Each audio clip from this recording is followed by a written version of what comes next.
अदाकार शाहिद के बाद अगर किसी दिल फेंक पाकिस्तानी एक्टर का नाम लिया जाता है तो ये जावेद शेख हैं। जावेद शेख ने खुली और छुपी दर्जनों मोहब्बतें भी की और शादियां भी।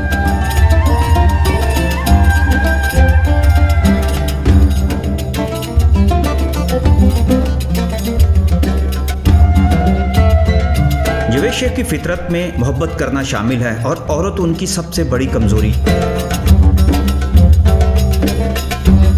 एक बार उन्होंने अपने बचपन का वाकया सुनाते हुए बताया था कि मेरी पहली गर्लफ्रेंड फ्रेंच खातून थी। मेरी उससे कराची में मुलाकात हुई, लेकिन वो पेरिस में रहती थी और यहाँ छुट्टियां गुजारने के लिए आई हुई थी। मैं उसको अपना दिल दे बैठा। उस वक्त में कुछ नहीं था, लिहाजा गर्लफ्रेंड से मिलने फ्रांस जाने के लिए वालिद साहब की गाड़ी बेच दी और टिकट लेकर चला गया, जिस पर मुझे वालिद साहब ने बहुत मारा। जावेद शेख बचपन में अपने वालिद के पैसे चोरी करके दोस्तों के साथ दिल पशौरी किया करते थे और इस पर वालिद से मार भी खाते। जिंदगी भर वो दिल के हाथों मजबूर रहे और चोरियां करते रहे। आज भी उन्हें दिल चुराने वाला मर्द कहा जाता है। जावेद शेख ने जीनत मंगी, सलमा आगा से अलानिया और नीली और सना से मुबैना तौर पर शादियां की। वो उनके साथ रहती थी, मगर मुंह से कोई नहीं मानता था कि वो शादी कर चुके हैं। जावेद शेख चाहे शादियां करते रहे या वैसे ही रिलेशनशिप पर चलते रहे, बहरहाल कोई औरत उनको रास ना आई, इसलिए कि वो कली कली मंडलाते और रातों रात सुपरस्टार बनने के लिए अपने दौर की मशहूर एक्ट्रेस का सहारा लेने में काफी माहिर समझे जाते थे और ये समझते थे कि वो मार्केट में इस तरह इन रहेंगे। औरत उनकी मजबूरी और कमजोरी थी और वो इसी से खेलते रहे।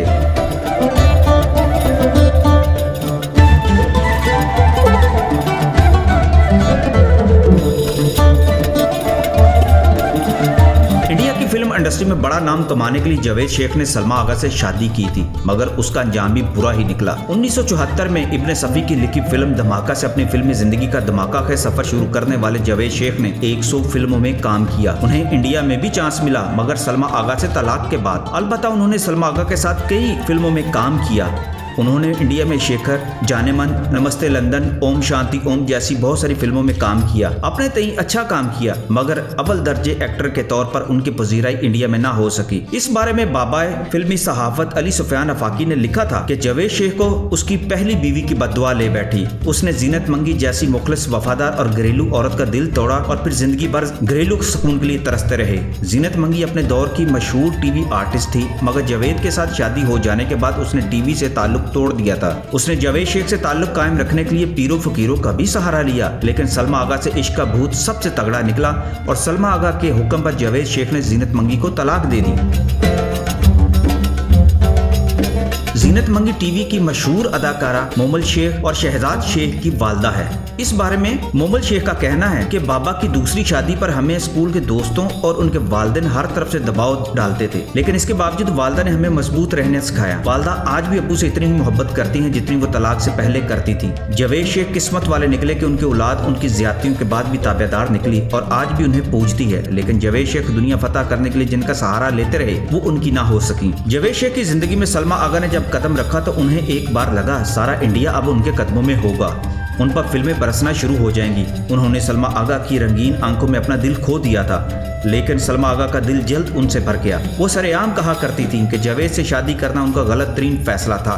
वो उसको मारता और पीटता था, जबकि जावेद शेख का कहना था कि सलमा आगा ने तो उन पर काफ़ी पाबंदियां लगाई थी, जिनमें से एक ये थी कि अदाकारा रेखा के साथ तुम कोई फिल्म नहीं करोगे। जावेद शेख की इस मोहब्बत ने भी ज्यादा उम्र नहीं पाई। फिल्मी राजदार तो इस हवाले से ये भी कहते रहे कि सलमा आगा हाकम परस्त औरत होने की वजह से जावेद शेख पर दबाव रखा करती थी और लोगों के सामने उनकी इंसल्ट करती, तो जावेद शेख सर झुकाकर सुनते रह जाते। इंडिया का तजर्बा भी कामयाब न रहा और फिर सलमा आगा की महमूद सफरा में दिलचस्पी ने जावेद शेख को अलहदगी पर मजबूर कर दिया। जावेद शेख पर इस तलाक का असर हुआ और उन्होंने सोचा वो कभी शादी नहीं करेंगे, ना औरतों के साथ रिलेशनशिप करेंगे, मगर बहुत जल्द उन्हें एक बार फिर मोहब्बत ने चारों तरफ से घेर लिया।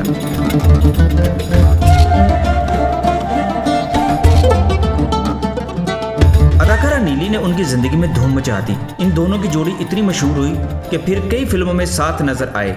कहा जाता है कि नीली ने जावेद शेख के साथ अपना करियर तबाह कर दिया, लेकिन जावेद शेख को नीली बहुत पसंद थी और एक जमाने में तो उन दोनों को हीर रांझा का दर्जा भी दिया गया। जावेद शेख ने शादी का फैसला भी कर लिया नीली से, लेकिन नीली ने फिर अपना वतीरा बदल लिया और गायब हो गई और जावेद शेख एक बार फिर मोहब्बत के तूफान में तन्हा खड़े हो गए। उन्हें कोई खबर नहीं थी कि नीली कहाँ चली गई है। नीली से ब्रेकअप के बाद जावेद शेख ने बॉलीवुड की एक और साहिरा अदाकारा सना में दिलचस्पी जाहिर कर दी। उन्होंने जैसे तय कर लिया कि शादी के बगैर भी तो जिंदगी गुजारी जा सकती है, लेकिन वो समझते कि शादी फिर भी जरूरी है। उन्होंने सना को अपनी फिल्म खुले आसमान के नीचे में कास्ट किया। उनका बस नहीं चलता था कि सना जैसे ही कहे तो वो शादी कर लें, लेकिन सना ने कभी ऐसा नहीं कहा। हालांकि इस बारे में शोबिस वाले कहा करते थे कि जावेद और सना हमेशा इकट्ठे रहते हैं, मगर इसकी तस्दीक दोनों नहीं करते थे। ये भी कहा गया कि दोनों ने निकाह कर लिया है। ये वो दौर था जब सना मेहनत कर रही थी और अपनी बहन फरजाना थीम के साथ रहती थी। सना ने फिल्मों ड्रामों में काम के लिए बहुत ज्यादा मेहनत की और उसकी मेहनत की उसको जावेद शेख की महबूबा बनाने में कामयाब हुई थी। फिर जब सना की फाखर के साथ शादी होने लगी तो जावेद शेख पर एक तूफान आ गया। वो बहुत उदास हो गए और उन्हें लगा कि ये सब लड़कियां और औरतें उनके साथ काम तो करती हैं लेकिन उनसे मोहब्बत नहीं करती। जावेद शेख को अभी तक सच्ची मोहब्बत की तलाश है, जो शायद अब अपनी औलाद के अलावा कोई ना उन्हें दे सके। उन्हें दुआ देनी चाहिए ऐसी औलाद को जिसने उन्हें अपनी माँ के होते हुए कबूल किया और उम्रा भी इकट्ठे किया है।